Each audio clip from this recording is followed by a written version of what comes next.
இறைவா நீயே அனைத்தும். இறைவா நீ நன்றாக இருக்க வேண்டும். அன்புடன் அகத்திய மாமுனிவர் வாக்கு. வரும் 6-7 மாதங்கள் மிகவும் கஷ்டமான காலகட்டங்கள். ஆயிரக்கணக்கான மக்கள் இறப்பார்கள். இந்த அழிவுகளில் இருந்து காப்பாற்றிக் கொள்ள வேண்டும். அழிவை தடுத்து நிறுத்த வேண்டும். பூமியை தாக்க வந்து கொண்டிருக்கும் ராகவானவனை கட்டுப்படுத்துவதற்கு ஒரே வழி. சிவபுராணம் பாடல் என்பேன் அப்பனே. இப்பாடலை அனைவரும் ஒன்று சேர்ந்து இறைவனை வேண்டி பாடும் பொழுது உங்கள் உடம்பில் பல துகள்கள், நுண்ணிய துகள்கள் பதிக்கப்பட்டிருக்கும்.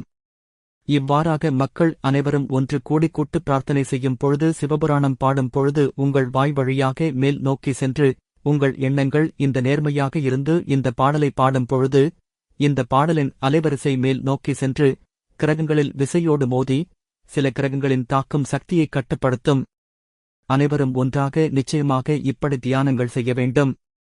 நிச்சயம் அனைவரும் உடம்பில் இருக்கும் ஒளி மேல் நோக்கி சென்று கிரகங்களின் காந்த அலைகள் கீழ்நோக்கி வருகின்ற பொழுது உங்கள் தியானத்தின் ஒளி அவை கீழே வரவிடாமல் அப்படியே தடுத்து நிறுத்திவிடும். ஒவ்வொரு இடத்திற்கும் ஒவ்வொரு விசை உண்டு.